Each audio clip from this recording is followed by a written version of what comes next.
Murshidabad police জেলার Facebook page জুড়ে আজ এক পাট চোর। পেশায় নিপাট ভদ্রলোক, একটি হাই মাদ্রাসার আলেম। সহজ কথায় একজন আরবিক ভাষার শিক্ষক, যার ইসলামিক ধর্মীয় রীতি আইন সম্পর্কে জ্ঞান রয়েছে। নাম সারোয়ার আনসারি, বাড়ি জলঙ্গির নওদাপাড়া। প্রথমত দেওয়া হলো সারোয়ার আনসারির ওপরে থানায় পুলিশি নির্যাতন একটা ফেক নিউজ। আসল সত্য, পুলিশ গিয়ে ওই আনসারি ও তার সাগরেদ ডোমকলের পেচের পাড়ার ফিরোজ শেখকে উত্তেজিত জনতার হাত থেকে বাঁচিয়েছে। খানিক বাদে অতিরিক্ত পুলিশ সুপার রাশপ্রীত সিং সাংবাদিক বৈঠক ডেকেও একই সাফাই দেন, পুলিশ মারধর করেননি। আসল ঘটনাটা ঠিক কী তাহলে?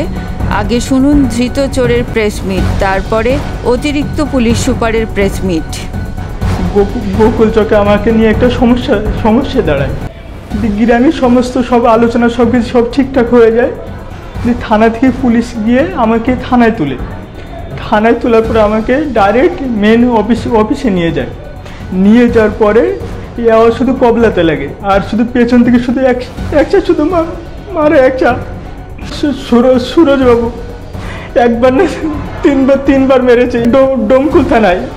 মারার পর বাড়তে শুধু রুল শুধু ভেঙে গেছে, দম লিয়ার পর একবার দাঁড় করিয়ে মেরেছে, তারপর আবার শুয়ে মারি এমনভাবে মারছে যে বসার ক্ষমতা আমার নেই।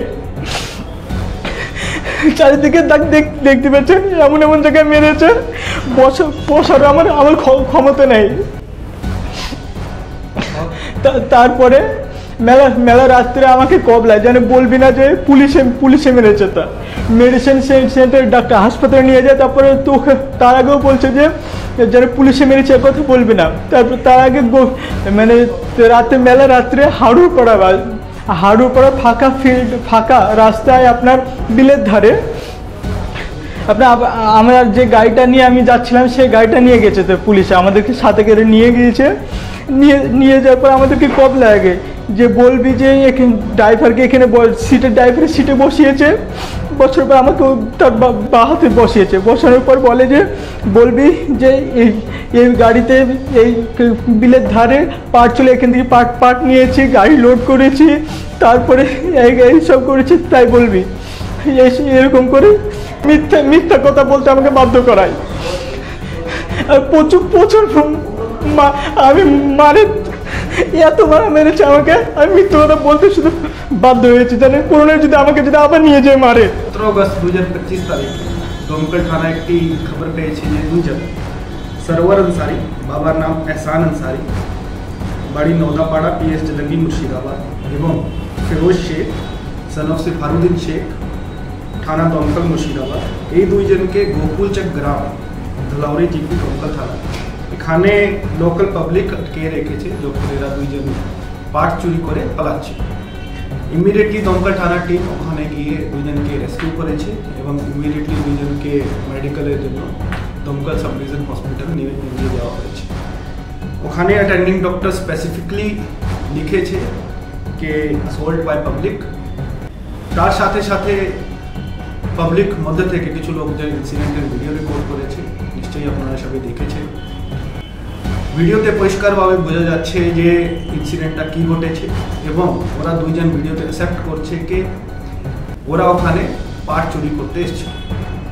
এই পুরো ইনসিডেন্টটা নিয়ে দমকল থানায় দুটো কেস স্টার্ট করা হয়েছে। প্রথম কেস अगेंस्ट চুরির কেস নিয়ে সরোয়ার আনসারি এবং ফিরোজ শেখ। সেকেন্ড কেস যেটা স্টার্ট করা হয়েছে अगेंस्ट দি পাবলিক, যারা এই দুইজনের সাথে দুইজনকে অ্যাসল্ট করেছে। দুই কেসের তদন্ত চলছে এবং আইন হিসাবে আমরা ব্যবস্থা নিচ্ছি এবং নেব। সরোয়ার আনসারি এবং ফিরোজ শেখ দুইজনই 18 তারিখে কোর্ট থেকে বেল পেয়ে গেছে। এখন যেটা সোশ্যাল মিডিয়াতে নেগেটিভ বিল্ড করার চেষ্টা হচ্ছে ওটা সম্পূর্ণভাবে মিথ্য। এটাও ফ্যাক্ট যে যদি ডোমকল থানার পুলিশ ওখানে না যেত, ইমিডিয়েটলি অ্যাকশন না করতো, ইমিডিয়েটলি দুইজনকে রেস্কিউ না করতো, তাহলে দুইজনকে ওভার ইঞ্জুরি করতে পারত। পুরো কেসটা স্টাডি করে আমরা যা পেয়েছি সেটাই জানাচ্ছি। ঠিক কী ঘটেছিল? ডোমকলের গোকুলচকে কয়েকজন যুবক শনিবার মাঝরাত অবধি পিকনিক করছিল।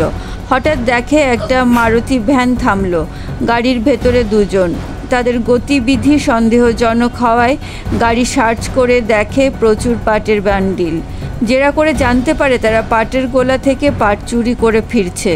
এর আগেও কয়েকবার করেছে। তাদেরকে মাঠের মাঝে গোল পোস্টে বেঁধে রাখা হয়। চুরির স্বীকারোক্তি ও মোবাইল বন্দি করা হয়। পরদিন সকালে পুলিশ গিয়ে তাদের উদ্ধার করে এবং গ্রেপ্তার করে আদালতে তোলে। দুজনেই জামিন পায়। প্রশ্ন হলো, ওই দিনই যখন তারা জামিন পেল, মঙ্গলবার কেন তা নিয়ে পুলিশের এত মাথা ব্যথা? শোনা যাচ্ছে চুরির অভিযোগে ধৃত সেই শিক্ষক নাকি পুলিশের বিরুদ্ধে মামলা করছে। অথচ এই ডোমকলের রক্তদানের অনুষ্ঠানে গিয়েই সদ্য জেলায় আসা পুলিশ সুপার কুমার সানি রাজ সুশাসনের রাফ অ্যান্ড টাফ অ্যাটিটিউডে সিনেম্যাটিক ডায়লগ দিয়ে ভাইরাল হয়েছিলেন। আর শেষে কিনা একটা পাট চুরির পেটি কেসে সেই ডোমকলে নাকানি চোবানি খাচ্ছেন। প্রশ্ন, কেন? চুরিতে ধৃতের জন্য কেন এই নরম মনোভাব? বিরোধীরা পাল্টা প্রচার করলে আম ছাড়া দুই যাবে। আর যে সমাজ মাধ্যমে ফেক নিউজ ছড়ানো নিয়ে পুলিশ কর্তাদের এত দুশ্চিন্তা, তাদের এটাও বোঝা উচিত সমস্যার মূলে তো স্বয়ং পুলিশ সুপার নিজেই। সাংবাদিকদের সঙ্গে পরিচিতি পর্বের দিনই তিনি বলেছেন, মুর্শিদাবাদের বদনামের মূলে রয়েছে বড় মিডিয়া হাউস। কারণ বাংলায় প্রচার হওয়া খবর তো অন্ধ্র বা ইউপির লোক দেখে না, পড়ে না। তাহলে বাড়ি জেনে এভাবে ভিন রাজ্যে অত্যাচার হতো না। এসপির যুক্তি শুনে দুধ খাওয়া বাচ্চাও হাসবে।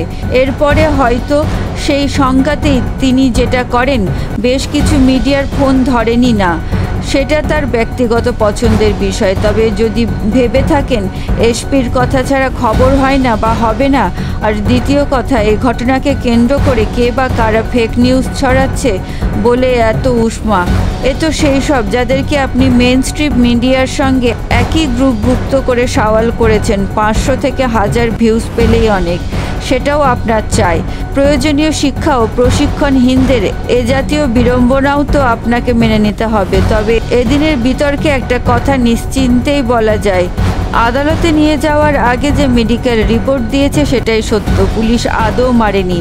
গোকুল চকেই নিজেই নিজের মাথা ফাটিয়ে যে নাটকের সূচনা করেছেন সারোয়ার, পরবর্তীকালে পুলিশ গণপিটুনির যে মামলা করেছে সেখানে জড়িতদের চাপেই নাটকের অন্তিম পর্ব থানায় অত্যাচারের গল্প।